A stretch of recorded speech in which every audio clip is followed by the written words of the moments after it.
for all my work, I come from a worldview, a belief, an assumption that all people are inherently whole and resourced to give all their gifts and greatest contributions to the world. And so for some of us, our fires might be dormant for a variety of reasons, but it's not that there's no fire. Everyone has fire. Everyone has resource. For some people, it's not even about fire. It's about water or air or earth or whatever it is. But certainly for me, like the fire metaphor is is at the very least around supporting people to see anew, and also to animate their life, to actually like breathe life into what they're here to give to the world. Yeah. And with that, breathing life in, let's take a breath.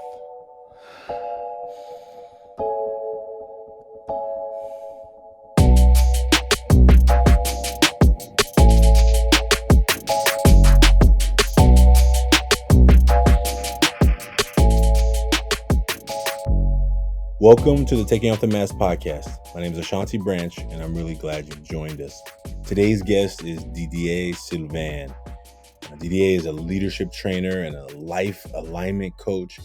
You know, when I first learned of his work was on Instagram, and there were several posts that I would see him post that really just hit me in the gut. And then one in particular that I remember when he was talking about old flows and new flow. And the question was like, which of these distinctions resonates with you? And one of them said, the old flow of invalidating intuitive knowledge with logic. Invalidating intuitive logic with knowledge. And the invitation was to think about a new flow. It's trusting the impulses that flow through you. Man, so many times in my life, I think if I could have just trusted my intuition and not tried to override what I was thinking I was feeling with logic, well, you can't be feeling that. You don't get permission to do that. All the things that have slowed down maybe some of the progress I wanted to have, or the fears, or have accelerated the fears. I think it's really critical that we have ways of having these kind of discussions around the things that get in our way, that block us, that don't let us live fully in alignment with who we dream and want to be. That's part of the work. And so in this conversation, as you know, we get into these masks. And I think one of the things that stood out to me in this conversation is that, you know, Didier, since he does this work with people, helping them to break past the things that block them, some of them visible, some of them invisible. I think that he and I had a chance to really look at our masks in new and with new eyes. And as you know, this year I've been trying to make new masks fresh, like so that I'm really being present and not going back into patterns. But I hope you really enjoyed today's episode. I hope that as you continue to think about how you're doing, when someone says, "How are you?" how often do you get to answer truthfully? How often do you get to say how you're really doing? I hope often. But if not, hopefully in the work that we're trying to create, that's starting anonymously, you can make a mask and just recognize that there are, I was going to say thousands, but millions, but there are other people experiencing what you're experiencing. But we just don't talk about it. We get good at wearing these emotional masks that everything is just fine. As long as I'm smiling, everything's good. As long as on the outside, all the things appear to be in alignment, the stuff inside doesn't really matter sometimes. But it does. And I hope that you begin to find ways to acknowledge those things that you need to deal with, that you need support with, that you don't want to carry by yourself. If you want to carry them by yourself, sorry for that blast of energy, you can carry them by yourself.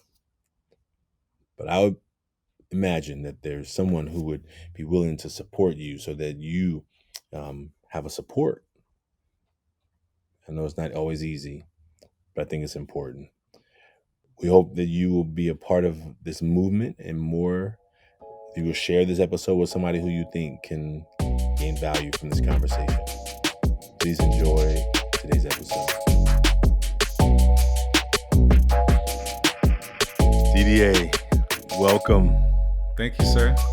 Welcome to the Taking Off the Mask podcast. I think there's something happening, but it's happening how it's supposed to happen. I can already feel the energy, like making Zencaster freak out. Is like, what's going on here? What's going on is happening. So it's already happening.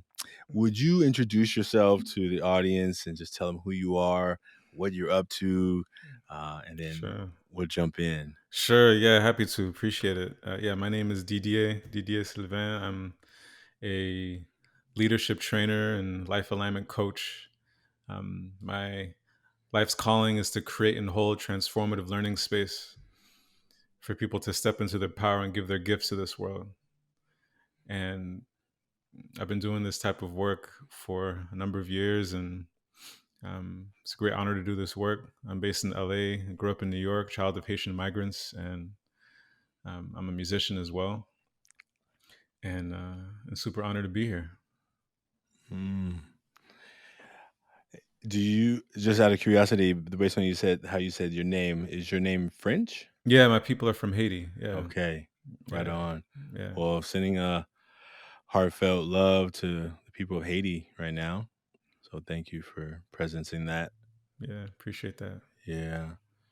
I love the way you described what you do, and I think I got connected to you by one of my mentors who's been on this podcast, Sean Dove, and I just been just been following from afar and just taking in and absorbing your positive and your messages. They're positive, but they don't always feel good because they're oftentimes.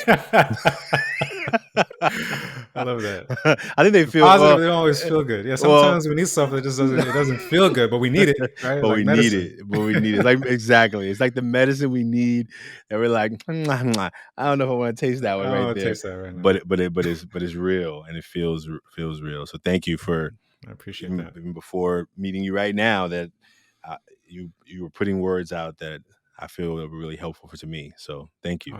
Awesome. Thank you for receiving it. Thanks for being open to whatever's coming through. I'm doing my best to just get out of the way and just let the work come through. Ooh, I imagine that's going to come up because that's getting out of the way. I think is for me one of the hardest parts is getting out of the way, getting out of my head, which is blocking the way.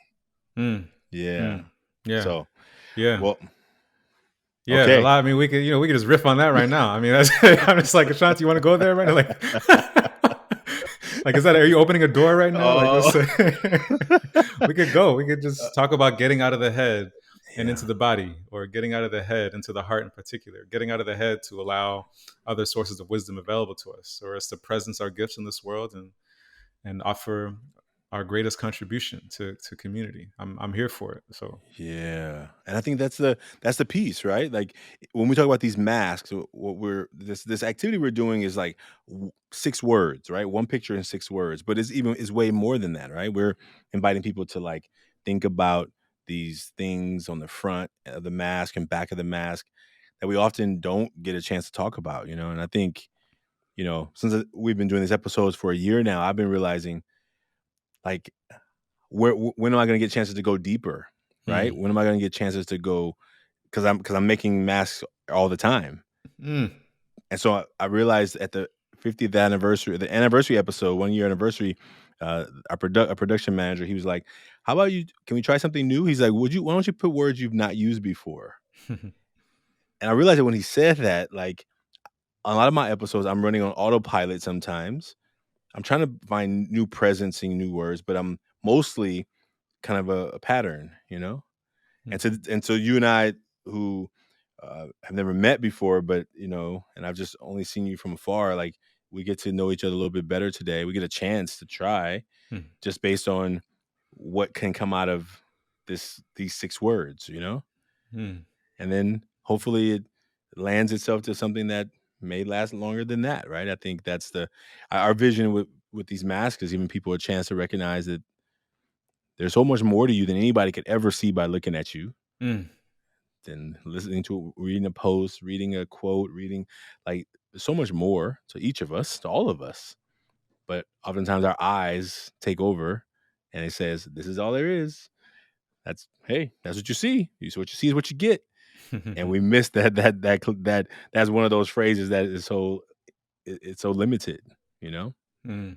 It's because really interesting. That's really interesting you say that. I'm just thinking about the ways that we seem to live in like a visual dominant culture. And as you were talking about that, it just made me think about how I have eyelids and we all have eyelids, and there's a way to discern what we choose to see or not see. Yet we have other faculties. Like I think about my ears, and the way that I know that in my practice and in my humanity, I know that my ears seem um, to not have earlids, and in a way, I'm curious. As you're talking, you're just making me curious. I'm just wondering about out loud here about what would be possible if I or people engage the different faculties we have available to us that we might not ordinarily pay attention to. yeah. Oh man, what what if I could, like, not hear the stuff that is meant to, like, pull me down or Mm, make me feel less than? What if I could be like, "Yep, no, no, don't want that," you know? yeah. It's kinda like dust, right? Like, when dust is out there, when we see dust, we, like, our eyes will close to protect our eyes from taking that in because it knows it's no good. Mm, What if that also was possible with how messages came in, right? yeah. Yeah. Like Yeah. Yeah. like Feel that feels exciting as you say that. It feels exciting. It feels exciting to be in choice with what I or what people can let into their systems. yeah. Yeah, Yeah. yeah, and we want to be more Mm, choiceful. We want to be more yeah. choiceful. We want to be more willful for what we care most about. So appreciate that musing. Ooh, I think we're gonna come back to that. I think what I let in. I mean, hmm, that's okay. What do I let in? I mean, imagine even thinking about this visual society we're in. Like when I look at a post, when I start scrolling, like I'm taking in, and me, I compare a lot. I don't really want to be comparing, but I look at that number there. I look at how many likes there is. I look at that. And I'm like, what? And I make a judgment that, and usually the judgment is not, it's not always a positive one on my end. It's like, what's wrong with you, Ashanti? How don't you have the ability to do XYZ? Why are you not doing XYZ? Why are you not posting more than you, like, all the things that I Mm, tell myself, even just in messages, mm, even I don't often saying them out loud. Most of them I keep inside, mm, but they're happening. They're happening, right? mm, The eye saw something, the mind made a message about it, and now I've made it I'm giving meaning. mhm, And mhm, it's like, mhm, mhm. oh yeah. I think, and the work that we do with young people around these masks is that it didn't start just yesterday. It didn't start just because of social media. It just gave it a steroid to accelerate it faster, right? I can compare to Right. more people faster in one sitting. I can compare to, before you had to see the people in their car in their thing, or they had to tell you about it. But now you just be like, I just scroll for 20 minutes and I'm like, I can compare to 50 people what I don't have, what I'm not good enough at, what I'm not, all the messages that sometimes get integrated into our thoughts and our minds, Mhm, mhm. into my thoughts and my mind, right? And I know for me for sure. But yeah, I'm excited. Okay, you ready to make this mask? I think we're already in the conversation. Yeah, yeah. I'm We're ready to already make the math. Let's do it. okay. Well, for those of you who have not made a mask, we're gonna. The first step is on. You have a piece of paper. You're gonna fold it in half. Yeah. So we'll have two sides. You'll have the left side and the right side, and the left side will just right at the top front, and then the right side will be the back. And we're gonna use the front and the back to represent the front of the mask and back of the mask. And so our first step together is just to draw a mask, like whatever you think of when you think of a mask. Um, Draw a mask, and you draw that on the left side. Sounds Yeah. good. Okay. And you have some amazing handwriting. I just want to tell you that. Oh, I appreciate that, man. Thank you. I'm making an assumption here that that's your handwriting. So Well, I don't know what you're referring to, I know. When but I see some posts that have like you finishing off a sentence, or at least what I assume is to be you. Somebody's writing good handwriting, which is okay, really yeah. really So that fancy. that that hand is mine. That hand is mine. I Uh, appreciate that. right on, I don't remember the last time I drew something like this. So I appreciate the opportunity to. right on. Have you always been a creative, or are you consider yourself a creative? I do. Yeah, it's kind of just a remembering Mm, of a way of being that seems inherently human. yeah. So I don't see that as like a so-called special thing. I see it as a human thing. Mm. Does that resonate with you? Um, I had some bad experiences in art class growing up, so I always thought I wasn't creative. Hmm. I always thought creative is if you could draw or not be able to draw. Mm-hmm. And since I was good at math, I just accepted, all right, I'm not going to be good at creativeness. I'm going to be good at math and science. So Mm-hmm. I just just tucked away any thought that creativity was a part of my being. Mm-hmm. Mm-hmm. Yeah. Mm-hmm. Mm-hmm. Until later. And now I do. Now I do. I've given myself permission to to say that I think I'm a little creative. I have some creative. I'm not an artist, but creating doesn't mean I have to be able to draw fancy. Mm-hmm. Mm-hmm. Mm-hmm. Yeah. I appreciate that. Yeah, a lot of my work is about supporting people to reconnect with their capacity to create and be in Mm, choice with the life that they want to lead. And a lot of those are about pointing to the creativity that's available, um, not taking reality for granted, but actually mm, relating to it as a partner for co-creation. nice. And I imagine, do people get stuck in the word creative? Sometimes, Mm, but when I'm working with people, there's a container mm. that's set, and we define terms. And so someone will name a preconceived notion that might be serving them or not serving them, and we talk about that. Got it. Yeah, Got it. yeah. What serves you, right? How's it coming? Good. It feels there's already a story here. All right. All Yeah, right. yeah. All right. Well, so now we have the mask and the second step. So there's only three steps. The second step is thinking of the mask as a representation of you on the paper. Write three words or three phrases on the left side that are qualities that you gladly let the world see. What are three qualities or characteristics of yourself that you gladly let the world see? Mm-hmm. And write those on the left side. Hmm. Let's see. And now we'll move to the back. Okay. So uh, the back is different than the front. The back is what are the things that we normally don't let people see? What are three qualities or characteristics that you normally don't let people see? Mm-hmm. So write And three words for that. three words or three phrases, whatever feels comfortable. Okay. Yeah,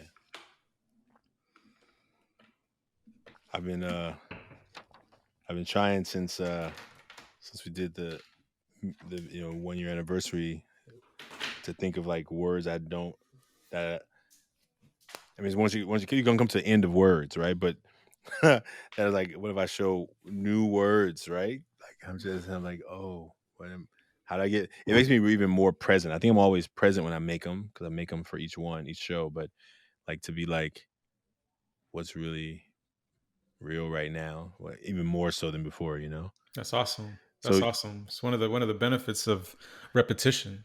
yeah, It seems that an opportunity always to adopt a learning stance and to allow the possibility of surprise and emergence.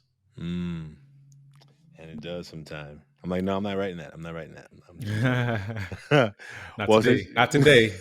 not, not today, not today.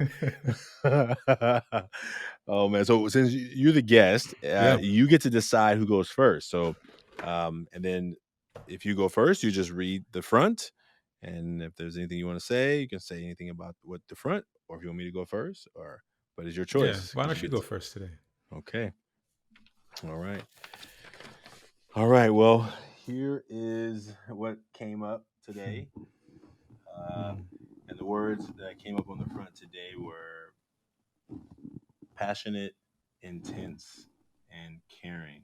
mm, Um, I think it's a pretty intense picture. I think, mm, um, and I think that the reason those words came out for me today, I think I've been trying to. I think I've always been caring, but I didn't often lead with caring. Like mm, I think I often led with like passionate and intense, like hardworking, like dedicated, like fired up, like sometimes funny, sometimes I love to laugh, right?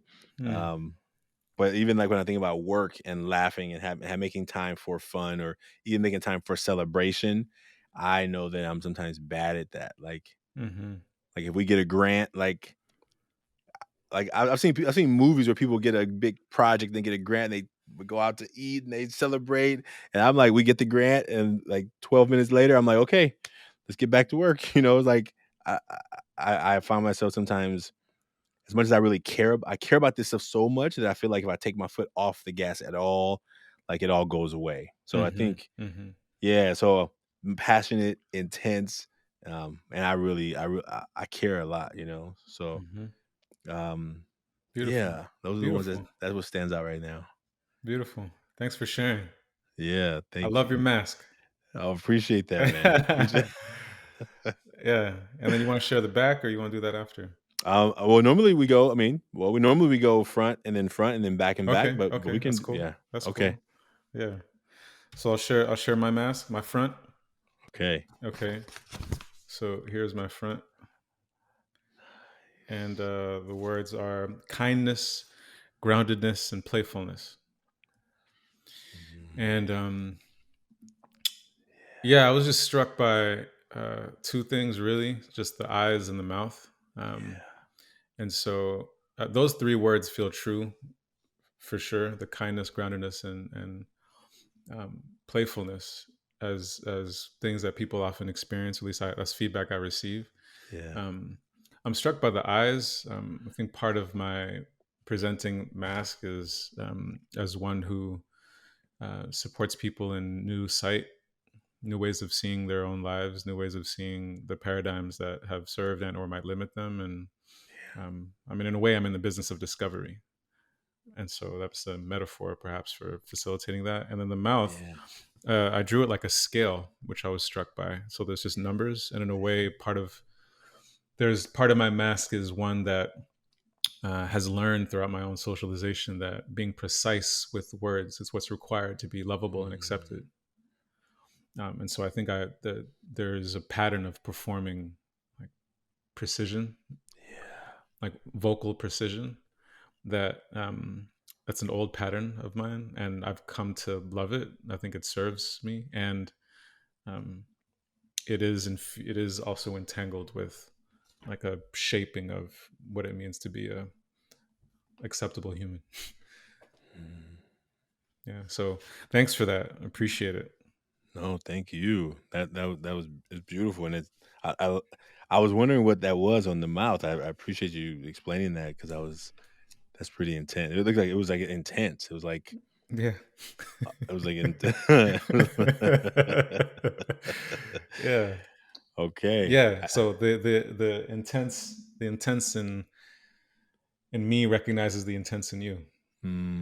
The fire, and that's what the eyes look like too. Fire, right? Yeah. Like in the discovery and like mm, maybe helping people find the fire inside of them that may have been either, oh, maybe it's already ignited or maybe it hasn't. It's been dormant. You know. Yeah. I appreciate you saying it's been dormant because I mean I for all my work I come from a worldview, a belief, an assumption that all people are inherently whole and resourced to give all their gifts and greatest contributions to the world. And so for some of us, our fires might be dormant for a variety of reasons, but it's not that there's no fire. Everyone has fire. Yeah.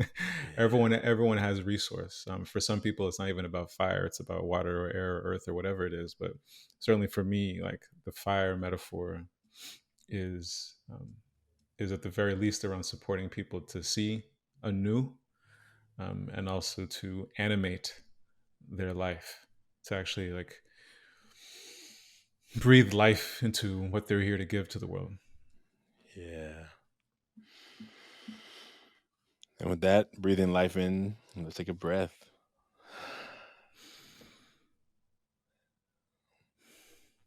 And now we're gonna go to the back. Let's go to the back. So the back is the stuff that we normally don't let people see. Mm-hmm. And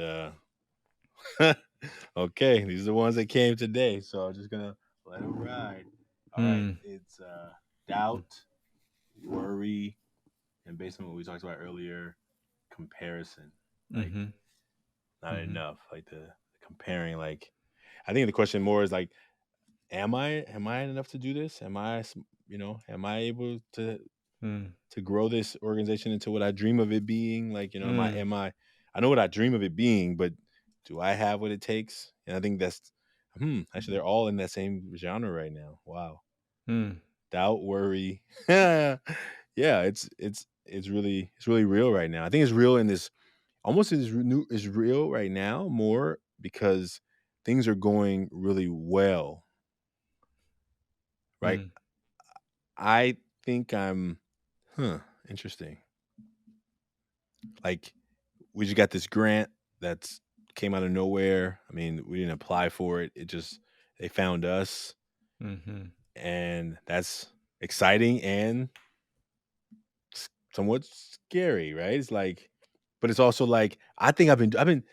Huh, It's more exciting than scary, I think. But the scary part is like, okay, how do we keep this going?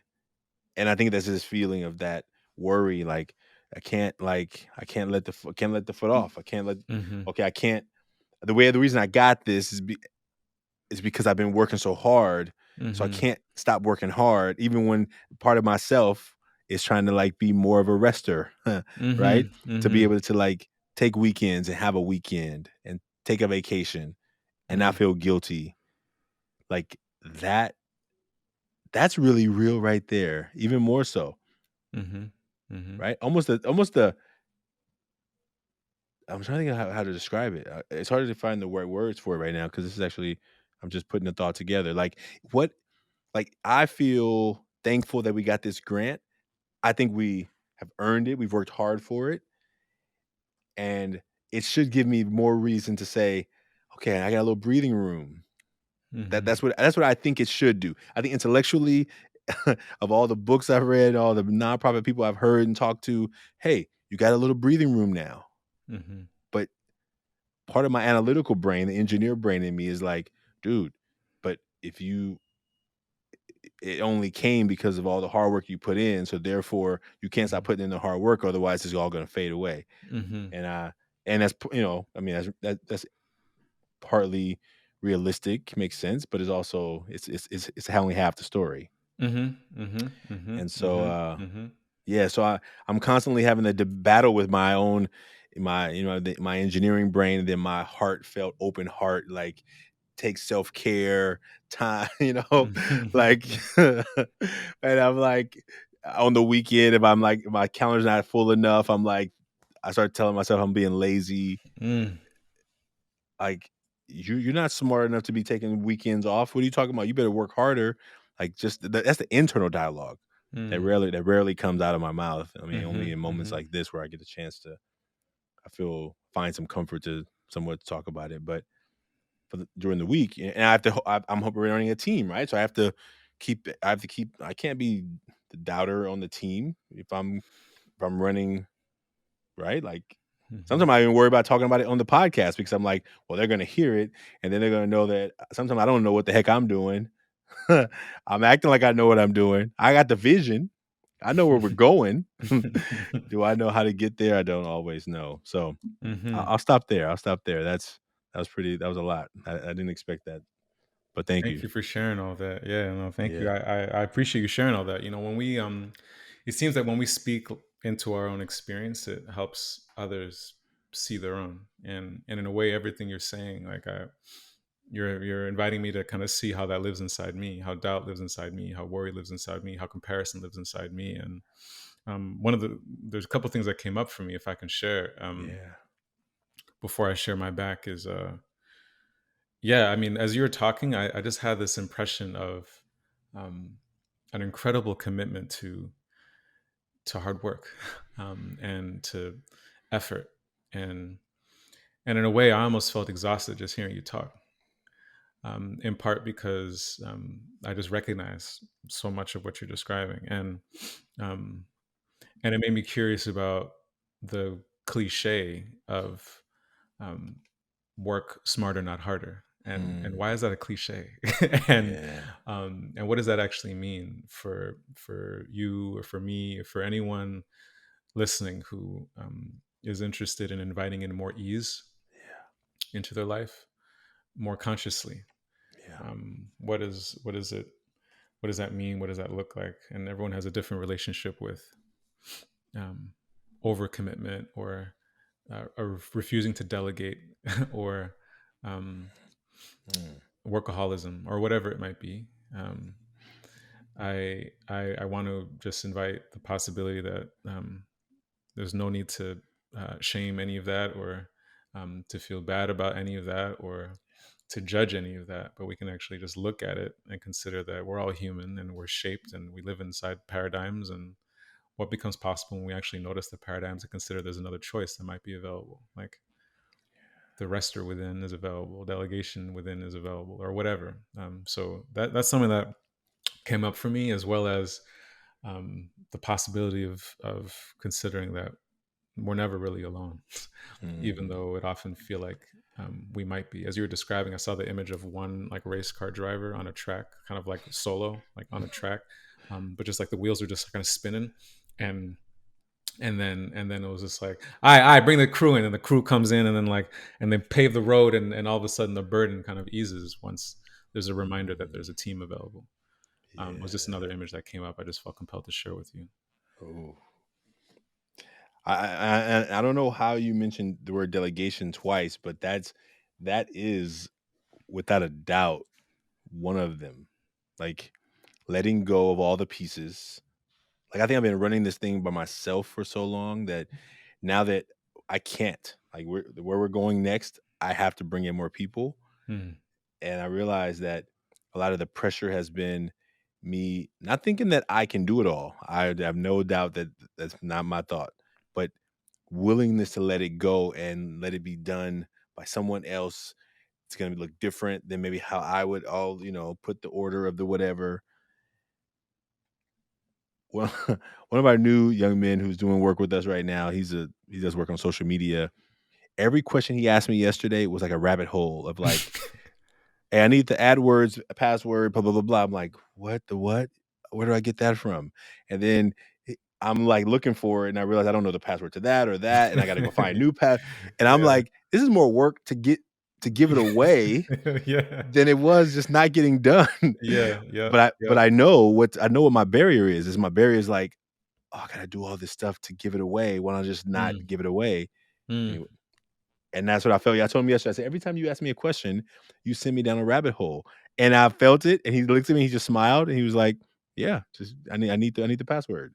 Like, Yeah, we suffer now, right, to experience joy and levity later, or suffer overstating, right? But to put in the effort now, oh in order to man, create for a more sustainable way of being later. Yeah, I that's appreciate right. that a lot. That Well, resonates. thank you for mentioning that word. When you said it, I was like, oh, that's my. If I was if I was a character, if I was if I was a superhero, that would be my nemesis. Delegation. It's the one that gets in the Yeah, way. right. You're oh man, but thank you for that. Yeah, yeah, my pleasure. So, my back got three words here: anger, vision, vulnerability. Mm, Three things that I'm not as eager to present or share to the world. yeah. Um, Anger is something that I learned, and many people that I've worked with, and including men and male identified folks, folks of Mm, color, black men, not exclusively. yeah.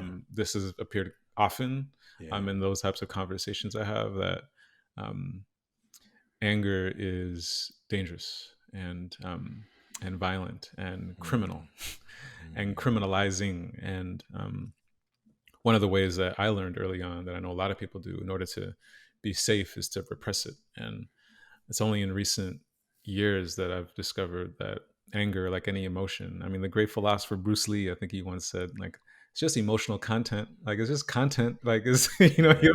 we don't need to judge it, right? But what's the message, right? Because Yeah. every emotion is a messenger from beyond, perhaps. And so Yeah. I'm developing a more curious relationship with anger when it arises up in me. Like, what's the wisdom therein? What message might it have for me? And um, what does it take for me to actually just be present to it and hold it, rather than trying to wish it away, change it, or even like hyper analytically like study it. Just Mm, being present to it is something that I don't often. Um, it's not on my front mask often, yeah. but something that is part of what makes me human and seemingly makes all of us human.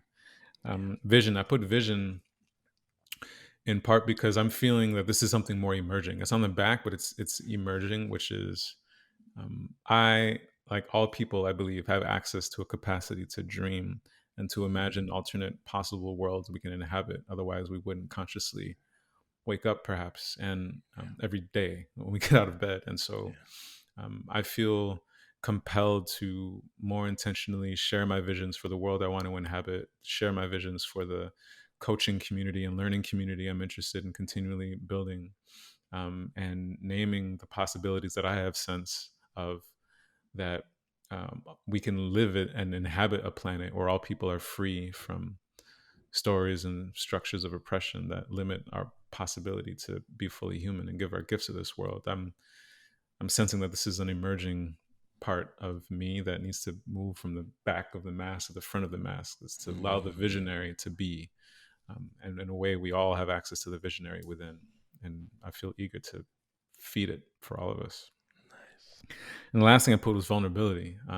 Yeah, it's kind of a maybe a more obvious one for some of us, but like for me, like also as a male identified person, um, yeah, I know that in order for me to be safe, like I need to hide my vulnerabilities, my insecurities, my fears, and so um, I feel it would be, yeah, disingenuous not to name that, Mm, and acknowledging that actually, vulnerability is required for any possibility of trust, connection, community building. So that's something else that is on the back, yet uh, I'm acknowledging, requisite for full humanity. yeah. I like the way you said that around the vulnerability part. Like if I like the context of why it becomes hard. Well, what I've seen is that whatever the messages we were told, taught, believe about what it's gonna do once it comes out, right? Hmm. Hmm. Like I don't know. I'm wondering, is it possible to be vulnerable without words? I mean, you could do it. Oh, yeah, well, let's say it's an emotion, right? Let's say something comes up. I'm feeling a little bit sad about it. I'm feeling emotional. how much energy do I spend on a regular basis pushing back emotions? Mhm. Like, Mhm. keep it, keep it, keep it. You know, Mhm. like suck it Keep it up. above Like, the neck. Keep it above keep. the neck. Anything below the neck, dangerous, unacceptable. Absolutely. It's amazing. It's amazing how much energy is spent living above the neck. In the Solely. head, in the head, in In the the head. head, Yeah. specifically in the head. Yeah, it's amazing. And what energy might be released by actually like allowing energy to circulate? Because it seems that that's what emotions often are, is a call to allow energy to move. Energy wants to move. It doesn't want to stay stagnant. Yeah. Yeah. How did you where did you learn that, like, vulnerability? For me, I was raised by my mom only. My dad died before I was born, so I was in a community where I was the man of the house at 7, whatever that meant, right? But also, like, there's no room for your emotions. You got to take care of your brother and sister. They can have emotions. You're in charge. You got to not, and no one cares about what you feel anyway, because just be the doer. And Mm, I think it's rooted in that, in this, why the rester in me is so small is mm, because I've, from really early, 7, probably before 7, but definitely 7, I remember for sure. So every Saturday morning, there's no sleeping in. Just get up and get stuff done. And it's mm, all school all week, chores at night. Saturday morning is dusting, cleaning, preparing for Sunday. Sundays, church all day. Like, it was always just doing. mhm, And I think that it's interesting. I mean, I don't know a time where I could just be like, "I'm gonna just lay down in the middle of the day and do nothing." I think my mom hated watching me rest. Like, I think mm, she almost was, like, averse to rest. Like, "You better get in there and be doing something." I almost remember her, like, probably a conversation I could probably pull up where I was just like, there was, like, no rest. And so mm, maybe that part of me is just, like, been so chased out of me, nurtured to be like, "No, no, no, that's not okay." mhm, And so when I think about the idea of, like, being able to share feelings about that, right? I'm old. I'm old. Why am I thinking about those old feelings, right? Old recordings. Well, they're still in there, right? They're still, mhm, even though I've tried to, for so many years, just kinda tuck them away, that, "No, that's no big deal. It's no problem. Get mhm, over it." mhm. Yeah. Yeah, that resonates with me. All of that. All of that. For me, one of the ways that I have learned about the importance of vulnerability and the power of it and the centrality of it in the human experience is in the way that so many people are forced to experience it. I actually experienced it by force, Mm, which is through tragic loss and through loss of relationships and trauma and being after going through a series of radical life transitions where some relationships ruptured and um, connections were lost and they dissipated, I was forced to, I felt forced to look at what resources I had available to actually stay human and to actually look at the pieces of my life that had felt shattered and to begin to repair and enter a conscious healing journey. And so I'm not sure that would have happened I mean, it certainly wouldn't have happened in that way if it weren't for profound loss. yeah. Um, and I get curious about what kind of world can one live in when we don't wait for tragedy to heal, or we Mm, don't wait for loss to envision the worlds we want to live in, that we don't wait for something to happen in order to mm, be choiceful. It seems to me that one of the great gifts we have in being human is to proactively and intentionally inquire and look within and to mm. engage whatever contemplative practices and healing practices are available to us to be honest with ourselves Yeah. about who we are, about our shadows, about our light, about our gifts, about all of it, rather than waiting for things to fall apart. Mm, At which point we might not have no other choice but to be vulnerable amongst community or amongst whoever might be available, amongst a healing practitioner, a therapist, whatever, yeah. a teacher. Um, so I'm interested and excited about the possibility of vulnerability as a conscious muscle rather than a reactive strategy. Mm, mm. Conscious muscle rather than a reactive strategy. That means I'm gonna keep. I heard someone say, who said this recently? Something like, um, I'm gonna put like I'm gonna do exercise. I'm gonna work on the vulnerability, right? I'm gonna practice it. I can't say that again. Say it again. So I want to make sure. Yeah, yeah. So I'm curious Yeah, about building a muscle of yeah, exposing our hearts to the mm, world, to actually live our life with an exposed heart, which demands safety and it demands mm, bravery, and it's not, and every moment calls for it. But I'm curious about being intentional about living with our hearts on our sleeves, so to speak, rather than vulnerability only happening after tragedy or after incredible loss or after a sense of being incredibly alone. And the only way to actually survive is to be vulnerable with another human being in community or family that can hold us up and allow us to see that it's possible to continue living. All of that is important and necessary. And sometimes that happens in life. yeah, And I'm curious about vulnerability as a conscious choice rather than something that solely mm, emerges for us after something tragic happens, yeah, or yeah, after we're forced to do it because we're participating in a training or a yeah, workshop or a whatever. And then everyone's got to be vulnerable and share and go into breakout rooms and time to be like, what if it's actually we're yeah, a yeah, conscious muscle that we worked on intentionally because we know that our hearts are paths of liberation. yeah. I think that I heard about this recently. Thank you for that. Thank you for that because I think I'm glad. Thank you for repeating that because I think more people need to hear that. More people need to understand that. Because I think that the more that we can talk about the things that we're going through in that way, the deeper that we can build connection. That the deeper the we can take off the mask and be more present with each other and to recognize that we're not alone. That the feelings that we have when some tragic happens, it's a real feeling. But if we keep shutting all those off, it's only when I mean, that's a tragedy, but sometimes I think even in the tragedies, people shut down the feelings of feeling, letting themselves feel worried, afraid, or whatever they feel around it. Mm-hmm. But then, but all the daily ones that come along that we shut down too, right? Mm-hmm. Mm-hmm. Mm-hmm. I think Mm-hmm. it's such an important piece for that. Yeah, Um, yeah. No, thank you for lifting that up. Yeah, yeah, yeah. I mean, including maybe especially amongst men and male identified folks. I mean, that's maybe at this point it's no mystery yeah, to acknowledge some of the just socialized patterns of heteropatriarchy yeah, that seem to limit the possibility of being fully human. yeah, Um, Here's an opportunity for us to say there's another way.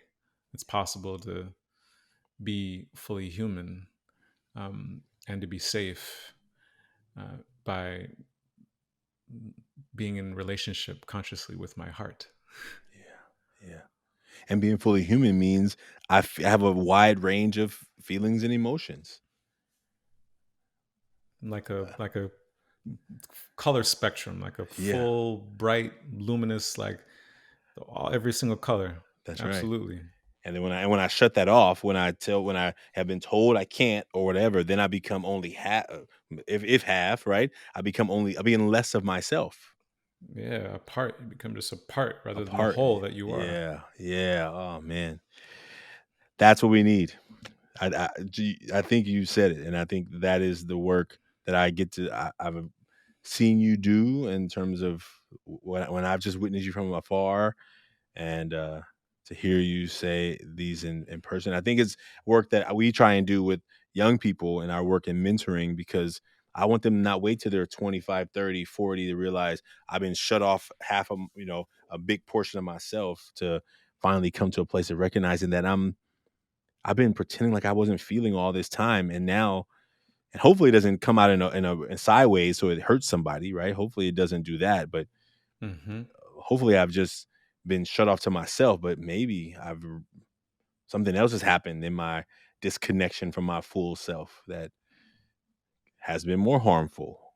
Mm. In so many of the coaching conversations that I have with people, it's super common for someone to describe a part of them or piece of them that's been compartmentalized or fragmented, whether it's their Mm, creative self or their spiritual self or their um, romantic self or their ambitious self or their vulnerable, whatever it is. And there's such an incredible sense of a risk in actually foregrounding that or centering that or infusing that or integrating that in different parts of their life. And so many times I find great resource that someone discovers when inviting someone to consider, rather than thinking about what you might lose by risking centering this part of you in your life. What can you gain? And yeah, what can the world gain? And what everyone that you're in relationship with that you care about, what can they gain? yeah, Not to say that risk doesn't exist, but to say that mm, what are the rewards? yeah, What are the rewards of living a fully integrated life yeah, where we fully inhabit every aspect of ourselves? Because we are whole. mm, And we're just on, seemingly all of us are on journeys continually of bringing coherence to that wholeness. yeah. I mean, I think that beautiful you said, and I think uh, we are whole.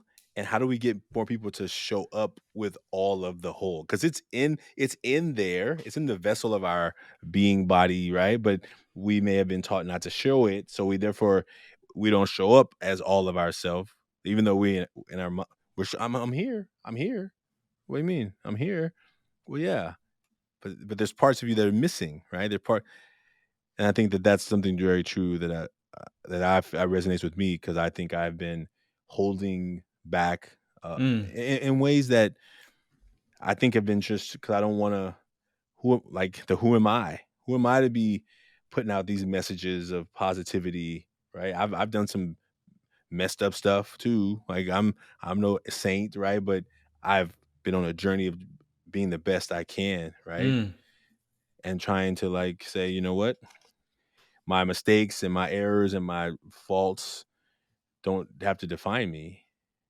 They're a part of me. But they don't have to define me, right?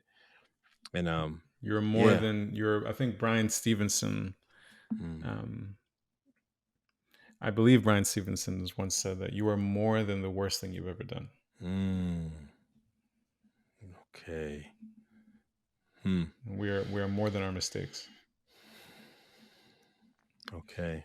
And when we consider that we're more than the worst thing we've ever done, and we're more than our mistakes, that might open up terrain to reconnect with the parts of ourselves that maybe we've forgotten. One of the questions I often ask, folks that I work with is, what parts of yourself does your heart long to reunite with?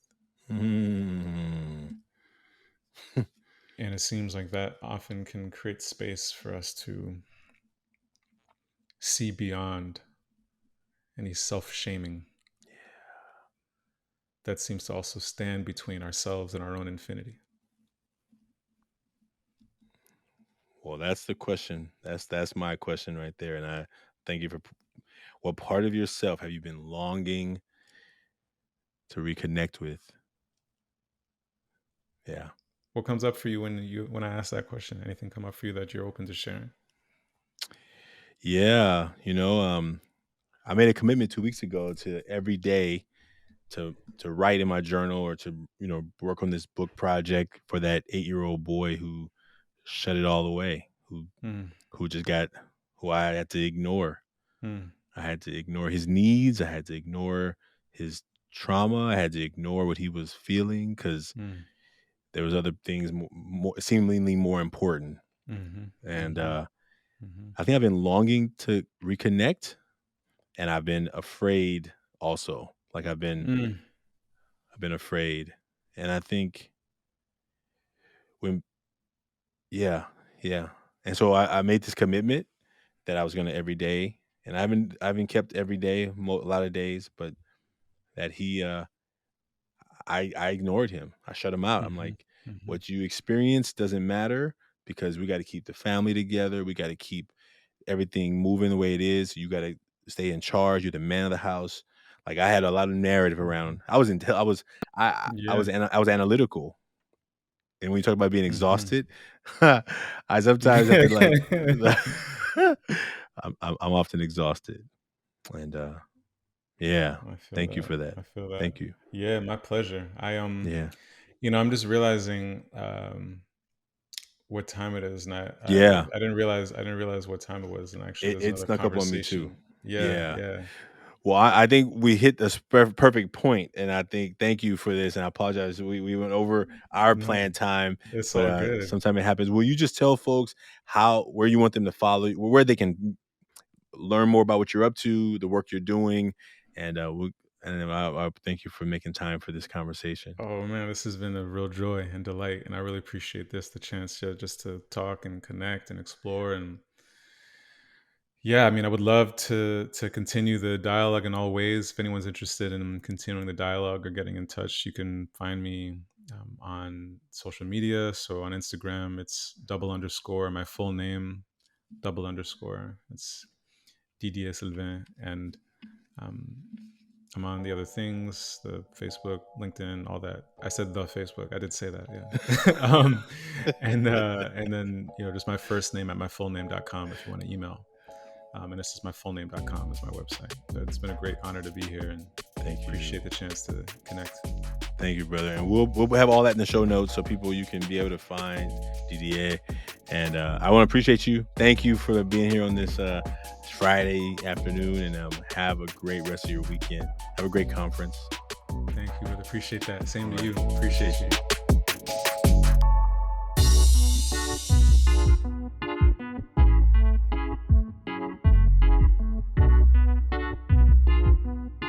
Taking Off the Mask podcast is produced by Ryan Louie.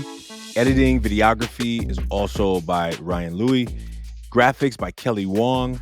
And a special thanks to the team at Ever Forward, Vanessa Cortez and Kevin Romero. And I'd like to thank everyone who's been a part of the creation of this podcast. As we hit this 1 year anniversary, we hope that everyone who's been a part knows that they're a part of the Taking Off the Mask experience.